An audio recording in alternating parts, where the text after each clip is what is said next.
All right. Thank you everyone for joining.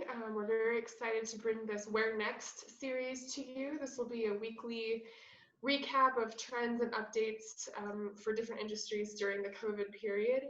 I'm Allison Foster. I am the marketing lead for Datasource and EXL Analytics.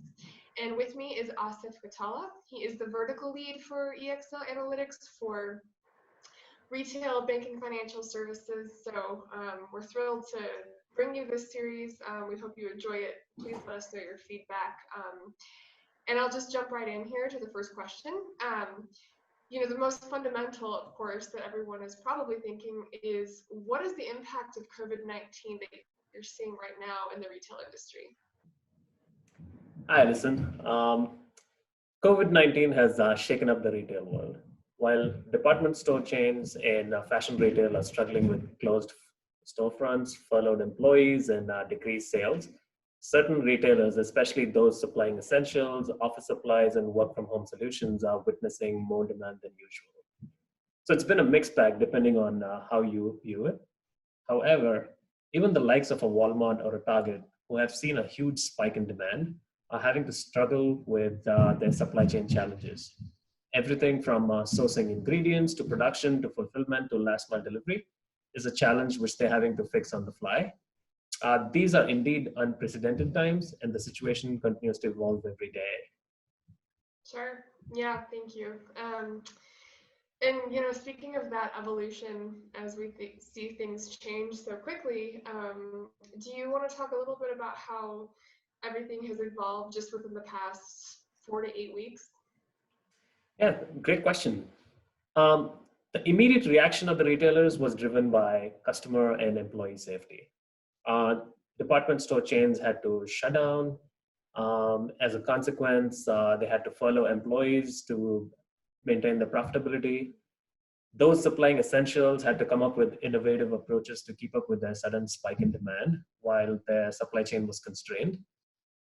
We witnessed an unprecedented spike in e-commerce, and as a consequence, the likes of Shopify and eBay saw huge demand as small and medium-sized businesses were scrambling to put up digital storefronts. Even last-mile delivery providers like Instacart, they started hiring in thousands to keep up with the demand. It was a period where the rules of the marketplace were getting quickly redefined, and retailers had to think on their feet as the world around them was changing. Sure.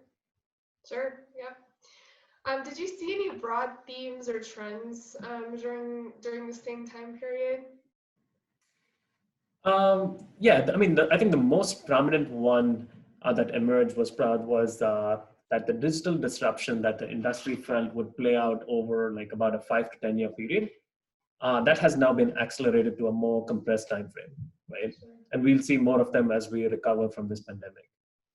Retailers who entered the pandemic with poor financials, struggling operating models, or sluggish decision making, their downfall was accelerated during this time. Again, the retailers that had proactively invested in digital transformation, data analytics, running efficient operations, and creating a consistently high omnichannel customer experience, they are able to stay relevant even today and stay connected with their customers' needs. I think when the dust settles on this pandemic, the survivors will have to accelerate their digital transformation journey to stay relevant in this increasingly digital marketplace. Yeah, absolutely. It's really interesting to see how they're adapting. So now that consumers are starting to settle into the new normal, as everyone is calling it, of the reduced mobility and work from home, where do you see things headed now? In the next 4, 8, 12 weeks? Good question.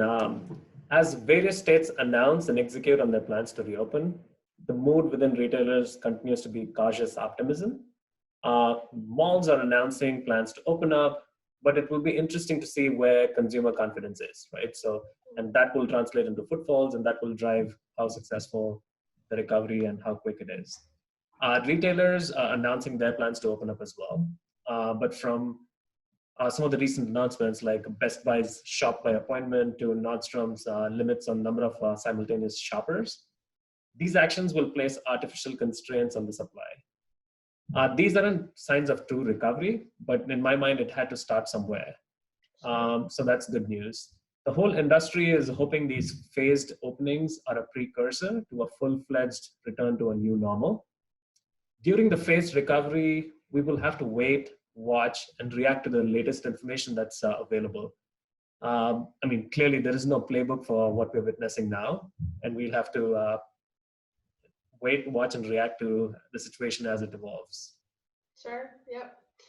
I know it's new for everybody, so it'll be interesting to see what happens here in the next few months. Speaking again of the new normal, our new reality here, what do you think that retailers can do now in the coming weeks to bounce back strongly when things do start to open up a little bit more broadly? There are a few things that could play out. In the short term, each retailer will have to trust their strengths and play to their strengths and focus on getting their customers back to buying from them. Right, that's the surest way to get back on your feet. In the medium term, we will witness an acceleration of the digital transformation as retailers reorient to a far more online world than they used to. The role of data and analytics will become more prominent than ever as every retailer will have to come up with ways to gather, organize, and mine data from multiple sources to power their business decisions. Right from identifying who are my best customers, how do I attract more, to which products are profitable, how can I eliminate wastage from my supply chain? All of these questions can be easily answered in quick time if you have a fully functioning analytics engine, and that's the way I see the industry moving. In closing, I'd like to say that as more of the population gets comfortable with online shopping, retailers will want to make sure that they are close to best in class in the digital playbook. So as the world reorients, they aren't left behind. Sure. Well, thank you so much. Again, keep an eye out for these every week. We're going to push these out every Friday. So if you enjoyed them, tune in again, and we welcome your feedback as well. On our website, there will be a link if you want to contact us. So Asif is going to be our host every week, but we're going to bring in a few other people as well for some different inputs.